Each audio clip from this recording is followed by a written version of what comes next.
On approche sans doute du prochain mouvement très volatile sur Bitcoin et on va regarder dans cette vidéo quels sont justement les scénarios qui peuvent se dessiner sur la table, tant à la hausse qu'à la baisse, parce qu'actuellement il y a beaucoup de monde qui commence à dire, surtout sur X, qu'on aurait atteint un bottom ici, d'autres qui disent qu'au contraire on va avoir une continuation baissière.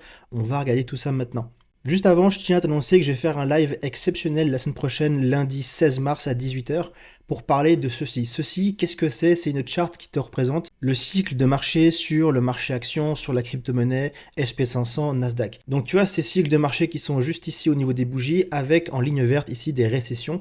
Et ce qu'on peut voir, c'est qu'on est sur le point, d'après cette pattern, d'avoir une grosse récession qui va arriver, dans un contexte qu'on commence à connaître, parce que tout le monde en parle.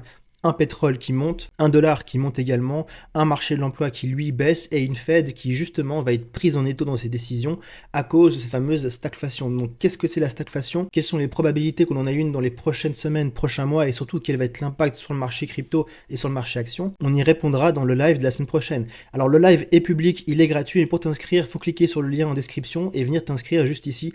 Tu mets simplement ton prénom, ton mail, tu seras inscrit et tu vas recevoir un mail de confirmation pour te convier au live. Il n'y a pas besoin de t'inscrire plusieurs fois, il suffit de le faire une seule fois et la semaine prochaine, 15 minutes avant le live, tu recevras le lien qui par contre est privé pour suivre tout ce qui se dira. Ça te donnera un réel avantage et surtout une perspective macroéconomique de ce qui va arriver sur les marchés si justement ce plan chaos, comme je l'appelle, se déroule.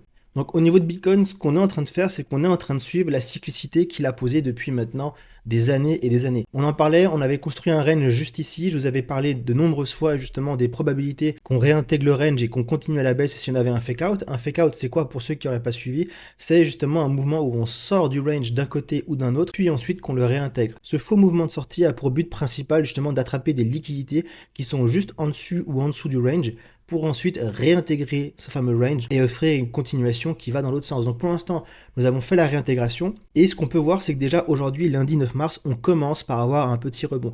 Et c'est là où, je le dis, il faut avoir une petite méfiance. Ça, c'est quelque chose que je répète depuis un an sur YouTube. On a des mouvements en time frame daily, weekly, monthly, mais également trimestriel qu'on appelle des mouvements de power of three, qui sont des mouvements en trois phases. Accumulation, manipulation, distribution. Et sur la crypto, ce marché étant très peu liquide, le power of three qui se fait en trois étapes se fait généralement en deux étapes.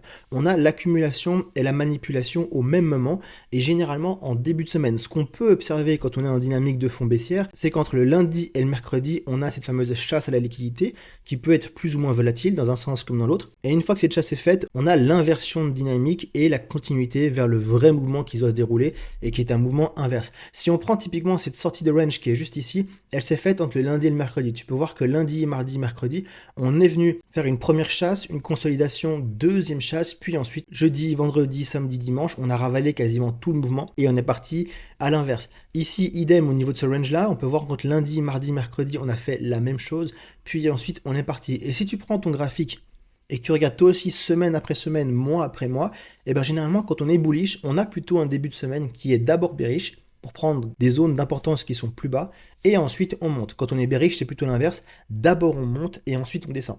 Et quand on voit les zones d'intérêt sur Bitcoin à court terme, il y en a une qui est assez évidente, qui est juste ici, cette énorme fair value gap qui est juste là, avec un tout petit ici juste au-dessus. Et ça coïncide justement avec les liquidations court terme. Donc on est ici sur CoinGlass, qui est un site gratuit, et tu peux ici surtout régler la sensibilité pour prendre des clusters qui sont plus petits, ou alors la mettre à une pour voir les clusters qui sont très gros. Moi j'aime bien réduire un petit peu la sensibilité, comme ça on peut vraiment voir où sont les zones d'intérêt. Et ce qu'on peut voir, c'est qu'en unité de temps 3 jours, eh bien, il y a eu beaucoup de FOMO sur la descente. Ça veut dire que sur cette descente juste ici, beaucoup de gens commencent à parier à la baisse avec du levier. Et ces zones très jaunes jusqu'ici, jusqu'aux 71 000, 72 000 environ, eh bien, ce sont toutes les zones où ces comptes-là se font fermer leur position. Je ferai également certainement une vidéo plus tard sur l'intérêt des market makers de vendre, d'acheter des positions ou plutôt d'orienter les prix dans certaines zones pour différentes raisons. Mais en tout cas, en court terme, ce qu'on peut voir, c'est que justement, le prix a un grand intérêt à aller jusqu'aux 71, 72 000 $. Et finalement, c'est pile poil dans cette zone ici. On est en 4 heures, mais si on revient en daily, cette zone, c'est également le FVG qui est juste ici. Donc on pourrait être partant pour ce début de semaine, aujourd'hui, jusqu'à demain ou jusqu'à après-demain, peu importe, c'est le prix qui décide. On pourrait être partant pour justement venir dans cette zone ici, reprendre les highs qui ont été faits ce week-end, consolider là-dedans et ensuite partir plus bas. Cette structure ici, si on sort des liquidités et qu'on reprend un point de vue plutôt cyclique et qu'on retourne sur le dernier bear market, c'est quelque chose que Bitcoin a fait assez souvent et surtout dans la dynamique qu'on a actuellement, c'est exactement ce que Bitcoin a fait. On a eu d'abord une chasse à la liquidité qui s'est faite plus haut, puis ensuite justement en 4 heures daily, on est redescendu très bas pour réintégrer le range. On a laissé également un petit FVG qui était juste ici. Et on est venu justement le combler avant de repartir. En plus, ce comblement, tu peux le voir, il n'arrive pas à n'importe quelle date. C'était un lundi, un début de semaine, où justement on vient faire un mouvement qui finalement va être simplement le top de la semaine avant de se retourner et d'avoir une continuation baissière. Donc on est en train de répéter les mêmes patterns et c'est là où on a un élément qui est hyper important sur Bitcoin et qui est sa cyclicité. Alors tu me connais si tu me suis depuis un petit moment, moi je suis avant tout focus sur la macro parce que la macroéconomie c'est ce qui va décider si on est en récession, c'est ce qui va décider si on a une contraction des liquidités ou alors une expansion de cette dernière et on le sait, la liquidité a beaucoup d'influence avant tout sur les marchés à risque, sur le marché action et Bitcoin est fortement corrélé à tout ça. Donc forcément, si les premiers baissent, Bitcoin baisse également le plus souvent.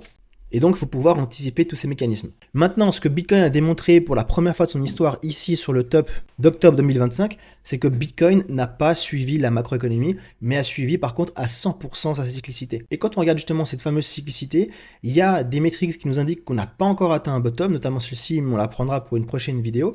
Mais quand on prend justement ce qu'a fait Bitcoin en année midterm year, notamment 2022, 2018, 2014, on a des scénarios qui sont assez précis. Si on met 2022, eh bien tu peux voir qu'on colle plus ou moins à ce qu'on a fait en 2022, avec par contre sur la même time frame en 2022, une dernière chasse à la liquidité qui s'est faite avant une fameuse réintégration et une continuation plus basse. Si j'enlève 2022 et que je mets 2018, on a eu à peu près le même mouvement, c'est-à-dire un plongeon quasiment jour pour jour au même moment, puis une remontée et ensuite une redescente sans faire un nouveau plus haut. Et si je prends enfin 2014, on a eu quasiment le même mouvement, c'est-à-dire un mouvement de hausse, une réintégration. Par contre, pas comme en 2022, on n'est pas ressorti encore une autre fois. On a réintégré, on a fait un petit rebond pour justement combler les FVG qui devaient être par ici, et ensuite on s'est écrasé au sol beaucoup plus bas. Donc un point qui doit être traité, c'est pourquoi est-ce qu'en 2022, on a eu un mouvement de retracement qui a été plus haut qu'en 2014 et en 2018. Et justement, sur ce sujet, c'est pas tant le prix qu'il faut regarder par rapport à cette métrique-là, mais justement la pattern que Bitcoin a suivi. On peut voir si on suit le retour sur investissement, qu'on ferait exactement ce qu'on a fait en 2022, et ben on devrait avoir un nouveau spike haussier avant de retomber. La grosse différence qu'il y avait à l'époque, c'est que le range en 2022 n'était pas ici au même moment, on n'était pas en mai, on était en mars, donc c'est ce range-là qu'il faut prendre en compte. Et ce range-là, c'est déjà dessiné sur Bitcoin, mais si on reprend ce range pour ce qu'il est, il y avait vraiment un range qui était entre ici et ici, c'était les deux bornes du range, et justement, avant ce gros mouvement de fake out, nous n'avions pas fait de sortie du range. Donc on a eu certes une sortie qui est arrivée a posteriori encore une fois, mais c'était la première. C'était la première et finalement elle a validé ce mouvement de fake out, réintégration, continuation. Donc attention à ce niveau-là parce que ça peut être un petit peu piégeur si on regarde seulement le retour sur investissement. Ce qui est intéressant, c'est que quand on revient aux liquidités et qu'on fait le parallèle entre l'intérêt des market makers et du marché d'aller là, il y a des grosses liquidations, tu peux le voir, là je t'ai mis les liquidations en très court terme depuis 3 jours, donc depuis qu'on a cette fameuse baisse ici, depuis le high juste là, et on voit que le marché a un gros intérêt à venir chercher ces clusters juste ici au niveau des 71 200 $ environ, avec une petite déviation peut-être au-dessus, hein, jusqu'au 72 000, on n'est pas à 50 $ près. Par contre, quand on affiche les liquidations à plus long terme, eh bien là, l'intérêt n'est pas le même. L'intérêt est plutôt d'aller au sud. Et là où je t'invite à prendre ces maps et faire un petit peu preuve d'observation, c'est surtout non pas par rapport au jaune, mais par rapport à la cotation des couleurs. Ce que j'entends par là, c'est que sur les liquidations en 3 jours, tu peux le voir, l'échelle entre le bleu et le jaune nous fait arriver à des pics de 41 millions d'effets de levier cumulatifs dans ces grosses zones jaunes. Ça veut dire quoi? Ça veut dire que dans les zones jaunes les plus chargées qu'on a ici, il y a pour environ 41 millions de dollars de liquidation sur Bitcoin.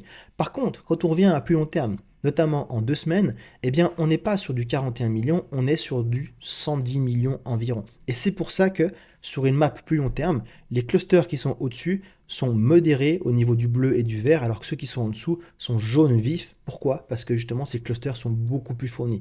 Donc il y a un intérêt à court terme à aller prendre cette liquidité, mais si le marché devait choisir où est-ce qu'il doit aller, il irait là où il y a les plus gros ordres qui attendent, là où il y a les plus gros clusters et là où l'intérêt du marché est le plus grand. Et pour l'instant, c'est pas au nord, c'est au sud. Ceci étant posé, on a une dernière différence par rapport au cycle dernier qui justement à l'heure actuelle suscite beaucoup d'interrogations. Et cette interrogation, c'est lié au prix de production du Bitcoin. La différence qu'on a entre maintenant et avant, c'est qu'en 2022, si on y retourne, le prix de production d'un Bitcoin, qui est la seule valeur intrinsèque qu'il a, fondamentalement parlant, eh bien on était encore largement au-dessus. Dans cette même temporalité, on était aux environs des 31 000 dollars sur Bitcoin, alors que le coût de production, lui, était 2 fois plus bas, aux 16 000 dollars environ. Donc il y avait encore, au niveau de la valeur intrinsèque de Bitcoin, du mou, si je puis dire, pour aller chercher des prix beaucoup plus bas. Si je prends le dernier bear market encore avant ça, c'était la même chose. On était en mars environ, février-mars comme ici, tu peux voir, et il y avait encore du mou pour aller chercher justement cette fameuse valeur intrinsèque. On a été la chercher à chaque fois. De temps en temps, on est passé dessous, mais on l'a assez vite réintégré. Et ce qui se passe actuellement, et c'est ce qui nourrit beaucoup d'espoir de pas mal de monde, c'est qu'on est déjà sur cette zone de prix de production. Maintenant, comme je l'ai dit, on peut poser la base que la valeur intrinsèque économique de Bitcoin, c'est son prix de production. Globalement, si on est sur le prix de production, on est à un prix qui est équitable, comme on l'appelle. Si on est au-dessus, on est sur un prix qui est surévalué, possiblement. Et si on est en dessous, on est sur un prix qui est sous-évalué. Donc tout prix qui est en dessous du prix de production serait un bon prix pour être acheté. Ça, c'est la théorie en finance. Maintenant, est-ce qu'on peut dire que parce qu'on est dans le prix de production, on est sur un bottom? À mon avis, non. Et tout ceci a un rapport avec ce qui se passe actuellement au niveau géopolitique et au niveau macroéconomique. Et ça, on va l'aborder lundi prochain parce qu'il y a vraiment un scénario Black Swan, un scénario catastrophe qui justement se dessine à cause du prix de production. Et tout ça, on en parlera lundi. Donc sois sûr d'être là. Inscris-toi grâce au lien en description, tu mets juste ton prénom, ton mail, et comme ça tu seras présent pour avoir toutes les informations qu'il te faut pour avancer au mieux sur ce marché. Voilà, moi je m'arrête là pour aujourd'hui, j'espère que la vidéo t'aura plu, si c'est le cas je te laisse mettre un petit like, un commentaire et t'abonner à la chaîne parce que des informations comme celle-ci, on t'en délivre chaque semaine, semaine après semaine, pour te donner un petit aperçu de tout ce qui est sur la table, tous les scénarios pour prendre tes meilleures décisions. C'était Atreides, bon début de semaine, ciao ciao.